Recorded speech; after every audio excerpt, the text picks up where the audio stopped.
Selamat berjumpa kembali Bapak Ibu, saudari-saudara umat beriman terkasih dalam Tuhan.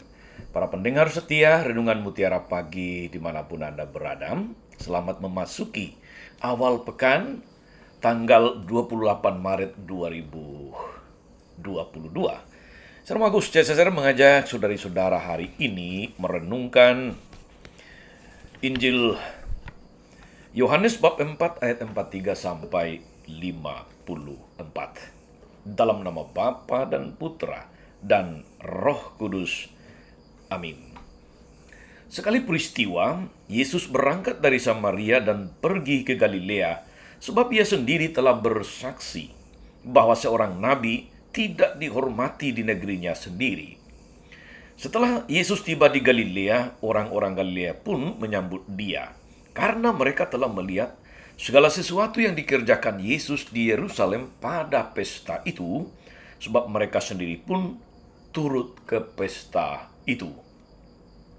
Maka Yesus kembali lagi ke Kana di Galilea, di mana ia membuat air menjadi anggur. Dan di Kapernaum ada seorang pegawai istana yang anaknya sedang sakit. Ketika pegawai itu mendengar bahwa Yesus telah datang dari Yudea ke Galilea, pergilah ia kepadanya. Lalu minta supaya Yesus datang dan menyembuhkan anaknya, sebab anaknya itu hampir mati.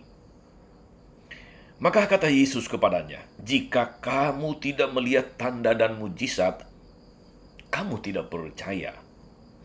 Pegawai istana itu berkata, "Tuhan, datanglah sebelum anakku mati." Kata Yesus kepadanya, "Pergilah, anakmu hidup." Orang itu percaya akan perkataan yang dikatakan Yesus kepadanya, lalu pergi. Ketika ia masih di tengah jalan, hamba-hambanya telah datang kepadanya dengan kabar bahwa anaknya hidup. Ia bertanya kepada mereka, "Pukul berapa anak itu mulai sembuh?"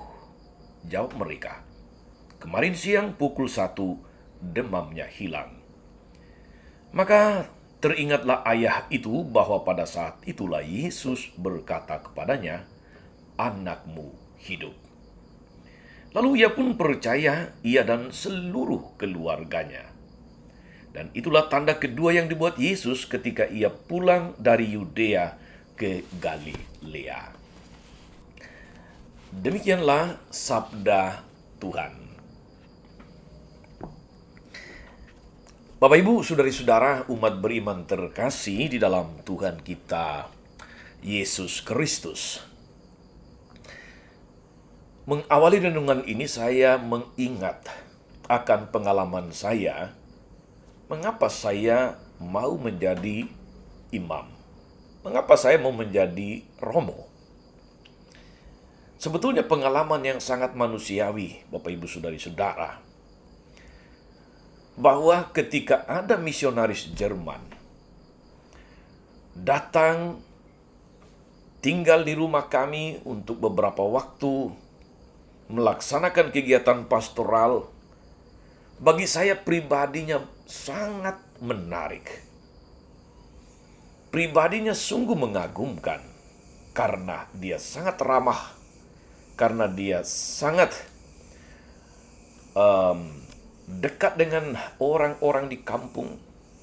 Dan dia orang dari Jerman, dari negara yang sangat maju.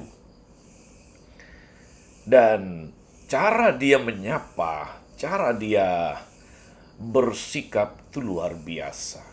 Saya sebagai seorang anak SD waktu itu yang menyaksikannya, hanya diam-diam senantiasa melihat orang ini. Dan di dalam hati muncul keinginan, muncul cita-cita bahwa suatu ketika saya juga mau menjadi seperti orang itu. Saya juga mau menjadi imam seperti dia. Ini pengalaman perjumpaan dengan misionaris Jerman yang di dalam perjumpaan, di dalam pengalaman berkomunikasi sungguh menarik. Pribadinya sungguh menarik, cara dia melayani umat tanpa keluh kesah, tanpa pernah mengenal lelah. Itu hal hebat yang terjadi dan senantiasa melekat di hati saya hingga kini, meskipun misionaris itu sudah meninggal belasan tahun yang lalu. Saudari-saudara, umat beriman terkasih, pengalaman akan pribadi misionaris dari Jerman itu menuntun saya menjadi imam keluarga kami seluruhnya Katolik.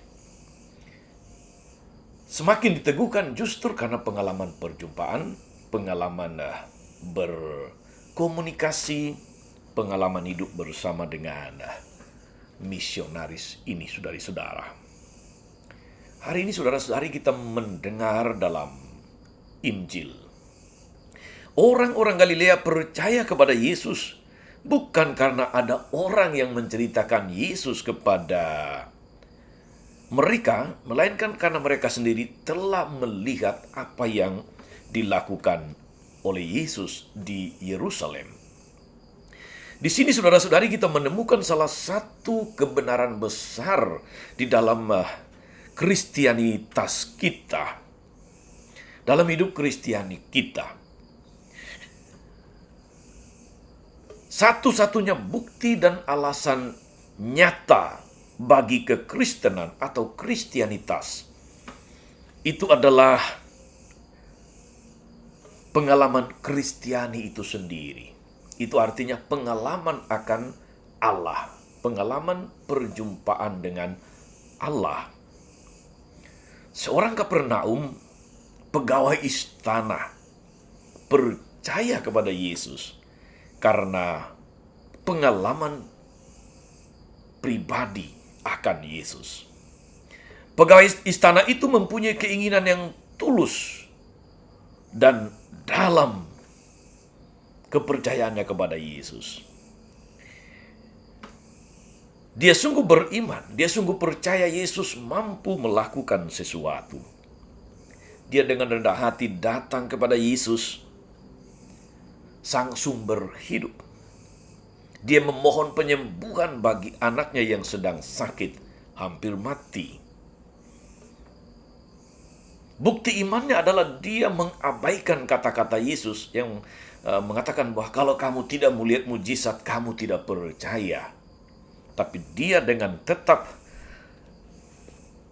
kekeh kepada sikap dan kepercayaannya kepada Yesus, dia mengatakan, Tuhan, datanglah sebelum anakku mati. Itu menyiratkan sebuah kepercayaan, kepasrahan, bahwa hanya Engkau yang mampu membuat keadaan berubah, sehingga anakku akan tetap hidup.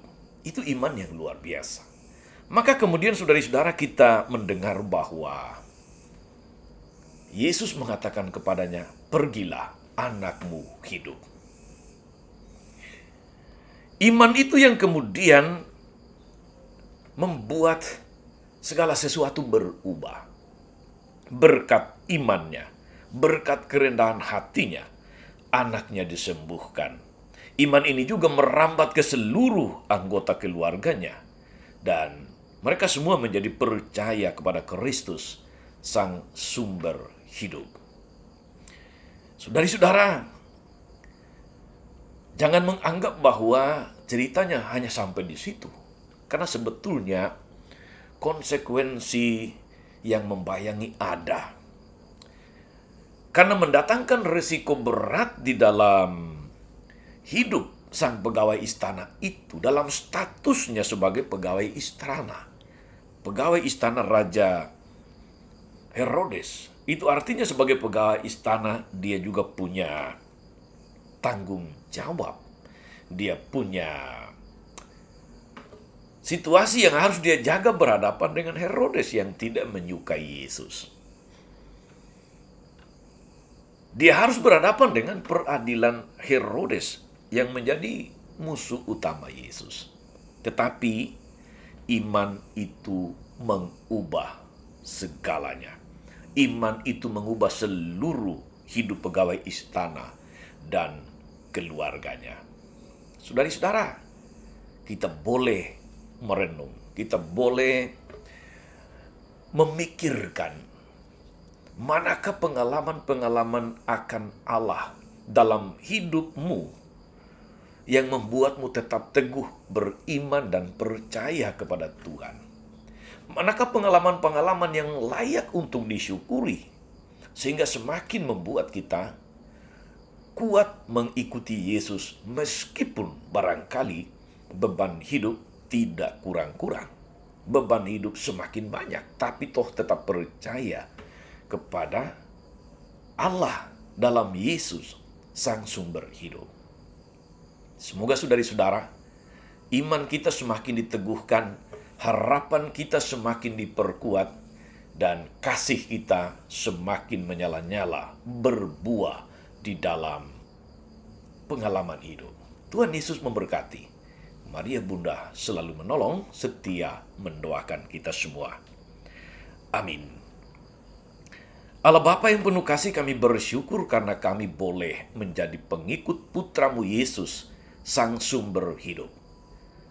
Banyak pengalaman yang meneguhkan, pengalaman yang menginspirasi, pengalaman yang menguatkan kami dalam perjalanan hidup, mengikuti putramu yang seringkali tak selalu mudah, tak selalu tanpa risiko, tak selalu tanpa hambatan, namun percaya akan penyelenggaraanmu yang bijaksana, kami tetap maju berjuang.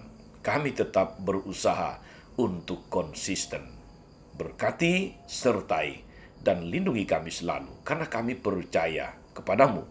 Engkau Allah yang hidup sepanjang segala masa. Amin. Saudari-saudara sekalian, berkat Allah turun atas saudari-saudara, atas mereka yang kita doakan atau kita janjikan doa, mereka yang sakit dan menderita. Segala rencana, karya, dan pelayanan hari ini, Bapa dan Putra dan Roh Kudus. Amin.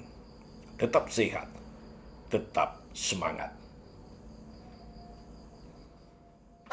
Jangan lupa like, subscribe, nyalakan lonceng notifikasinya. Salam 52, Tuhan memberkati.